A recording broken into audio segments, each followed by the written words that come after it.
Welcome to Lauren the Insider.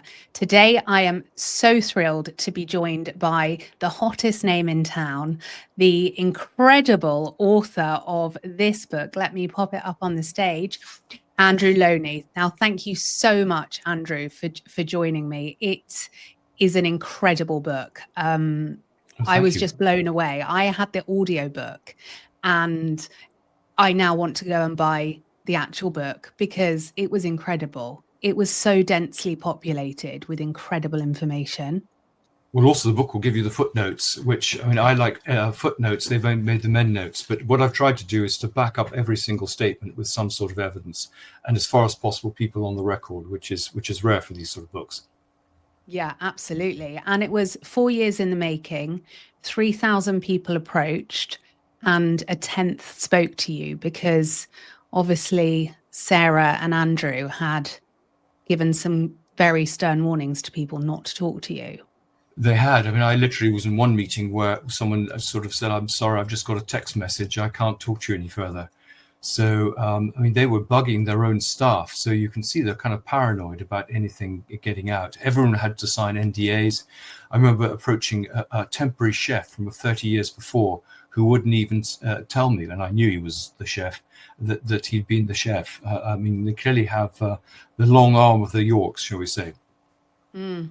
And it's really arrogant as well, I find, to demand what can and can't make a book when you're researching the truth. And I think people like Sarah and Andrew and Epstein have managed to control the mainstream media and the narrative and what the public know through the weaponization of their money and power, in my opinion. Yep, absolutely. That's one of the themes of all my books, the curation of a history. And I think people may be surprised to see just the power, the extent that they have these huge PR teams, that they write threatening letters. They said they were going to watch my social media. So there's a mixture of pressure and patronage that the royals use to keep, as you say, the story along the lines that they want. And it can make it very difficult. And of course, we have the story of Amy Robach at ABC Television, who wanted to run a story on Virginia Giuffre and Andrew. And ABC came under pressure from the palace that they would get no access to the royal family for interviews in future if they went ahead. And they kowtowed, sadly. And you're absolutely right, the mainstream medium does that a lot. We found that certain papers haven't covered my book at all. Others did interviews, which they then never ran. I certainly picked up from talking to journalists that the word had gone out not to talk to me, that I had some sort of agenda. The thing was just made up, etc. And that would be the palace, do you believe, that were putting those feelers out to people to say, this is the book of now, but we will withhold access to X, Y, and Z? I think the palace were worried. They didn't like the fact that I was drawing attention to this being a much more widespread problem than the Yorks, that in fact the Queen was involved. She kind of colluded with the Yorks in this. So I think that was the pressure there. The Yorks clearly don't like it. There were rumors that a PR firm had been paid for by an Arab billionaire in order to try and discredit the book. I've had a lot of one-star ratings on Amazon, which I've never had before. So who knows? But I think there's certainly been a lot of activity behind the scenes. This is just shocking as well, Andrew, because you have sold over 60,000 copies of this book. And I get so frustrated that people don't know. It's not fair to say they don't understand. They don't know what happens in the industry. And it is shocking to me, but absolutely believable that they would behave in this way to try and silence a narrative that they don't want coming out. And their legal firm, I believe, is Shillings, which Harry and Meghan have used. Is that right? Well, we certainly had some correspondence with Shillings, actually, for other people. I think they use Harbottle and Lewis now, but they're certainly not averse. People think that the royals don't sue, but they do write legal letters, and quite tough ones. So, this is something we had to expect. Colin's been very supportive. We had a long time spent going through legal reads. A lot of stuff was taken out. What was frustrating was I had stuff, for example, on Fergie's continuing links with Epstein, the story which was broken this week. I had material on Mandelson and what he was up to, which was being taken out. But hopefully, this stuff can be restored at some stage. And one of the great things about the book is people have been coming forward since the book came out with their own stories and experiences. So, it's going to, the story is growing. I was always aware I only had the tip of the iceberg.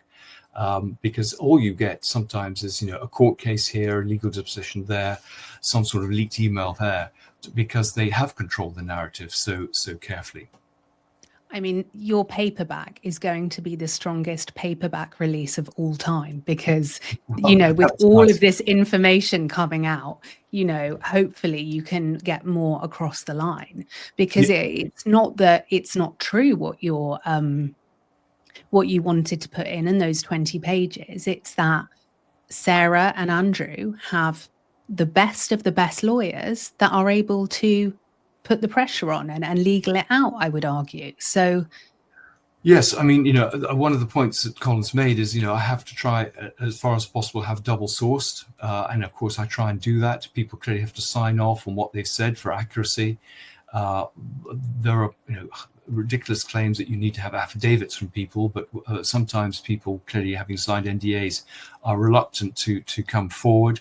The line was that if we are sued, you will have to come forward and stand up this statement, and a lot of people were not understandably prepared to do that. So there was a lot of material that I would have liked to include, but because of that factor we couldn't use it. One of the good things is a lot of people who were off the record in the hardback are very happy to go on the record in the paperback now. I think they suddenly realize that they're not lone voices, that lots and lots of people have had bad experiences.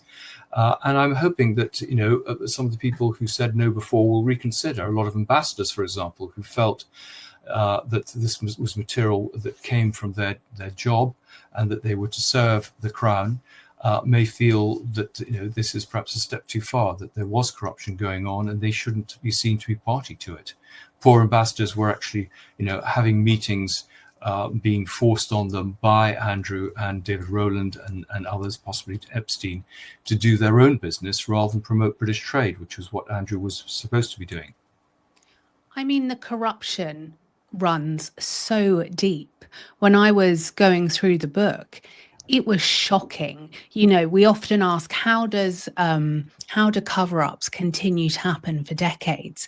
And I think what I found so shocking is that I've grown up with the royal family and, with the Queen, they do hold a special place in many families' hearts.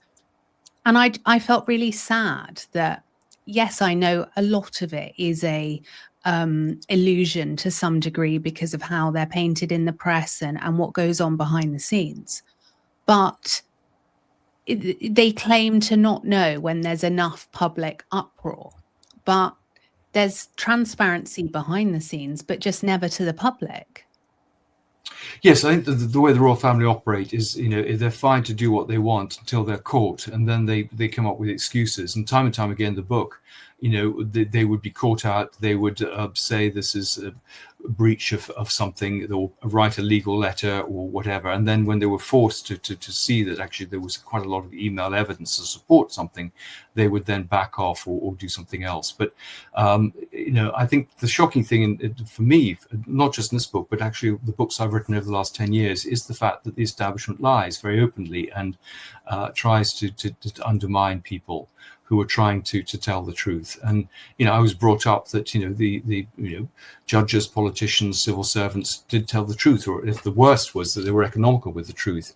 But when you see blatant briefing against people and trying to actually undermine what is in effect the rule of law, that is pretty depressing.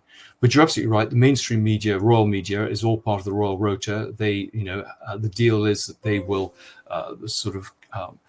get access and be given a few tidbits, but there are certain subjects that are off limits. And So we, as you say, we have the slightly distorted narrative. No one's allowed to say anything at all critical of the Prince and Princess of Wales. They try and keep people clearly off the principles, like the monarch. And I can see why poor old Harry felt he was sometimes sacrificed to the press in order to give a story and divert attention from something else. But the way it works as well is that to some degree, they do all benefit from even the negative press. I mean, that there's no benefit to come for Sarah and Andrew from your book, but the kind of the gossiping, the news agenda, it does benefit the royals, because I always say if they were just in Birmingham opening a swimming pool, we wouldn't care. We'd lose interest very, very quickly. But it's interesting that now there are so many other people that have platforms, and like, for example, I can interview you and I'm not in the Royal Rota and you're not in the Royal Rota, and we can shed light on these things. And I don't think the monarchy ever envisaged this almost happening, because they have owned the press in many ways for so long. You just have to see how you've painted an extraordinary picture of Sarah Ferguson in how she would monetize, traumatize, monetize, traumatize. And I wonder if you can explore that a bit, because the way you've aggregated this information is incredible, because no one else has done it like that before. Well, I mean, Sarah, keeps getting caught doing things she shouldn't be, whether it's having her toe sucked or trying to sell access to Andrew. And she then goes off to licking. Well, actually, we meant to say licking, not sucking. But she then goes on to Oprah. She makes a confession that she distances herself. That was Sarah. Talks about herself in the third person. Oprah says, "Oh yes, you're a victim of the palace, and poor you." Then she goes back and does all the same things all over again. And we saw it clearly with the Epstein letter this week. What she says in public and how she acts in private are two very different things. There's complete hypocrisy and cynicism in the way she operates. So, as you say, if by pulling the whole thing together, you see the pattern of behavior. And I don't think this is the end of Sarah Ferguson. I mean, she will perhaps try and play the victim card. The cancers come back. She didn't know what she was doing, and she's already tried to blame her, say she was protecting her daughters and saying she was going to be sued for defamation and all sorts of excuses, and she kind of just makes it up on the hoof. But the royal family always sort of too little, too late. The belief is we'll just sit this out, hope the problem goes away, rather than actually address it.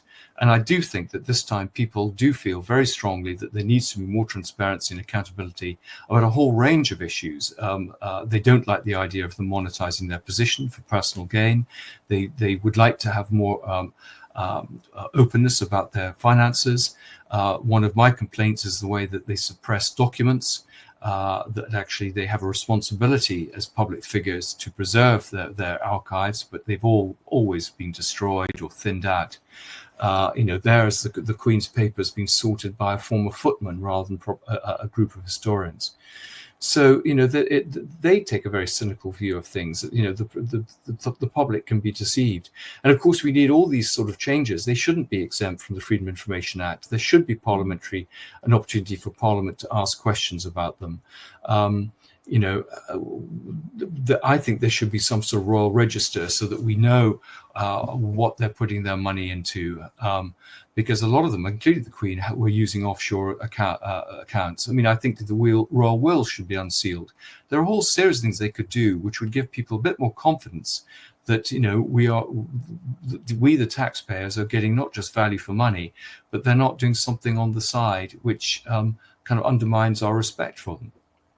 Yeah, I think as well, what upset me so much was reading how we, the taxpayers, have footed the bill for Andrew and Fergie very often. And then why is my grandma, who's a widow, struggling to pay and to kind of run a house and all of these things? Yet he's off on private jets, extending these trips for golf. And this is just not where our tax money should be going whatsoever, when there is no transparency. And I think a lot of people, even who love the royals. It gets to the point now where you're going, this is corruption, actually, how this is being run, because it is a business. People forget it is a business, but it is. The firm is a business and it's very profitable. And it's a But family firm. They pass it on to their kids. but I don't want to be funding Andrew on a jolly playing golf. Exactly. But I think also what he would do would he would go and do, let's say, one event which we paid for, and then as you say, he would have what's called private time and go and party with the girls in Thailand. And I think one of the things I found extraordinary was at the Duchess of Kent's funeral the other day, he and Fergie had had a police escort all the way from Windsor, paid for us by the taxpayer. Neither of them are working royals. They could easily have driven up themselves. The royals often drive themselves to official events. So who authorized that and why? On what basis? So, I know that Di Davis, who was former head of Royal Security, has constantly asked all sorts of questions like that, and he never gets a response. I think it's shocking that they've never had any of the allegations against Andrew been investigated by the Metropolitan Police or the National Crime Agency, that he refused to offer himself as material witness to even the lawyers who were representing the victims. And Fergie, frankly, was in these houses as much almost as Andrew. She must have seen what was going on. She was the one supposedly who introduced Andrew to Epstein and Ghislaine. And yet no one follows through on this. And you're right, the mainstream press don't want to go there. And so we kind of get involved with a little bit of tittle-tattle and salacious stuff with actually going to the heart of it, which is this, as you say, financial corruption at the heart of the royal family. Yeah, absolutely. And also, we saw that you wrote so brilliantly in the book. You've got Andrew lobbying for Epstein after he'd been arrested to try and reduce his sentence. And that was the sweetheart deal, which was shocking. And then, a few years later, you've got Epstein pushing JP Morgan to try and get a paid gig for Andrew. I mean, I just could not believe this. I think it goes on. I mean, JP Morgan and Morgan Stanley are very deeply involved with the Yorks. I mean, they would entertain them, for example, at Buckingham Palace. I think it was only when the story broke in the press that actually they were even charged for doing it. Buckingham Palace is monetized. We have, the Beckhams being allowed to have birthday parties for one of their children there.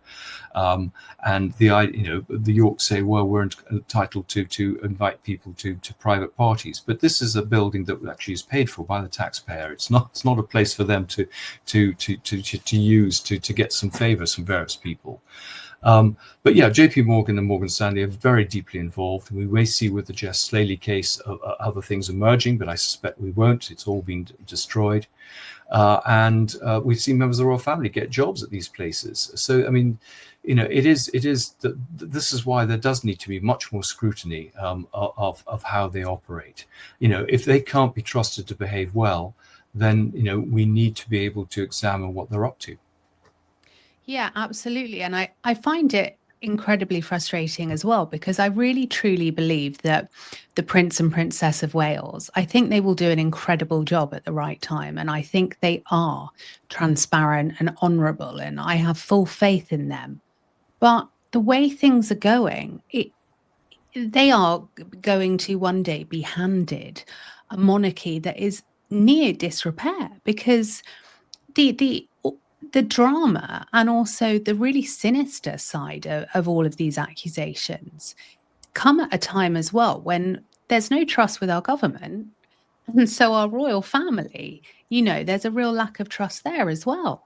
Yes, no, I think it's a very dangerous position we're in. I think it's why William is so keen to deal with the Andrew problem and to a certain extent the Harry problem, because he wants in some ways a clean slate. It'd be much easier for King Charles to deal with all this. And then when William comes, the problem is no longer there. Of course, the obvious thing would be for Andrew to do the right thing, to leave Royal Lodge. The optics look terrible. And if necessary, to go into exile, like the Duke of Windsor. He's got a palace in Abu Dhabi he could go to. And for Sarah Ferguson to stop trading off her position as Duchess of York and to quietly go somewhere and realize that she's an ordinary citizen and she should make her income in the way that most people do. You don't see Lady Sarah Chatto or Lord Lindley trading off their royal links for their careers. And I think it is extraordinary she's been allowed to get away with it for 30 years. You can see why Meghan and Harry thought they could give it a chance, because Fergie and Andrew have been half in, half out for 30 years and got away with it. And why do you think King Charles has not, since he became king, why do you think he hasn't put his foot down and said, off, this is my reign, I do not want it tarnished anymore with your track record? I think there's several reasons. I mean, I think Sarah's very manipulative. She's very good at working her passage back in. I mean, she had been sort of excluded, and then they brought her back. She wasn't even there at Christmas at Sandringham. Then she was brought back and put in the royal box at Wimbledon for some strange reason. There he was kissing her hand at Ascot.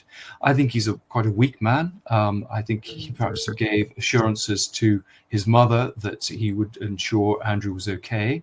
But that's the slightly different between being okay and this. I think there's the fear that they have secrets that they may sell and reveal, particularly working through a third party, a sort of Andrew Morton figure. So, it's always better to keep them close in case, something does emerge. So, he's in a difficult position. He can't throw him out of Royal Lodge because Andrew has a lease there. So all he can do is try and persuade Andrew to do the right thing. But Andrew's whole status depends on him being in Royal Lodge. He has no proper sense of identity as a man, except as being a prince. And Fergie's hardly going to give up this gravy train because she has extravagant tastes and she needs to indulge them. But I do wonder who is working at the palace and advising the Prince of Wales, because he was stood next to Andrew coming out of the funeral, and they were stood, and it was awkward. And you just think, this is a terrible, terrible image for our future king to be stood next to Andrew. It should not be happening. I kind of think Andrew maneuvered himself there. It may be chance, but I think Andrew saw this as his moment in the sun, a photo opportunity, and so he placed himself in the center there. He could easily have slipped in and out of a side door. I know from people who were at the service that the Yorks made a great dramatic entrance, clattering down the middle of the middle aisle down to the front, which, this was not their family funeral. They should have quietly just slipped in at the back if they wanted to pay their respects. But, this is all about them always. They don't really think of other people. They're two narcissists. So I don't really blame the palace there. He clearly was sidling up to Andrew and to Charles, knowing the cameras would be on him, and making these rather banal comments. So very, very difficult. It did place Prince of Wales in a difficult position, and he was sort of torn between politeness and sort of sending out the message of get lost. But he's rather like one of those pathetic people at school who kind of wants to curry favor with the big the popular boys, and just looks pretty weird. And that, I'm afraid, is the story of Prince Andrew. He's been built up as this great hero, but actually he's a very pathetic character. Yeah. I've got a real issue, Andrew, with the same journalists that are berating Sarah and Andrew are also the same ones that have afforded them an incredibly they've given them protection over so many stories that haven't made the public arena. What, from your research, did you find in terms of their social circle relating to media, high society, and Epstein? Because I know there is a lot of crossover. I'm going to put this picture up, and obviously I have to say that because they're in the Black Book, it doesn't mean they even knew Jeffrey Epstein. But this is Jenny Halpin to the left, a renowned PR director in London, Sarah Ferguson in the middle, and Tamara Beckworth on the right. And all are in Epstein's Black Book. We will never know the truth, but you said that Sarah had 18 numbers, was yes. it? 18 is to Andrew's 16. But you're absolutely right. In the media itself, clearly Geordie Gregg's sister was, I think, a lady in waiting to Diana. And The Independent, for example, had not run very little that's critical of the royal family. He, of course, has done some very positive reviews with Andrew and found him charming and all sorts of things. So that's one obvious example in the media. But Will you're you just absolutely give right. the listeners context as to who Geordie Greig is, just in case they're not aware? Sorry, I'm assuming too much knowledge. Geordie Greig is the editor of The Independent, and is very well connected, and certainly is editor of the Mail. I think there were problems there where he was not allowing the Mail to cover stories about people he was friendly with, and that's true of the Harmsworth family as well. So we always forget that there are often these personal connections, and the royals are very good at trying to neutralize people. So it's a coincidence that Tobin Andre, who was on the Mail, is now the King's private press secretary. They kind of bring people in, as I say, through patronage. And many of the politicians I wanted to talk to you about, Andrew, who I think could have given me stories, I then discovered were on the payroll of the royals. They were advising the Prince and Princess of Wales or something, so they weren't going to talk. But you're absolutely right. The social circles are very important. I mean, Fergie kind of uses there's a real mix of using charities to promote her social life and enhance it, but also to run her business activities. And you find, there is a strong network of socialites who are kind of a defensive core around the royal family. And actually, you do find them on these flights. I mean, there are one or two members of the aristocracy. The Earl of Ivor's wife, Claire. Hazel Ivor is quite well known to have been involved with Epstein, and there are others. And actually, one of the things I found was that Andrew himself was putting some of his girlfriends, in touch with Epstein, and they were basically being, well, I would say, being farmed out. And for example, he thought it would be helpful for them for their connections, and were traveling, for example, with Trump as well.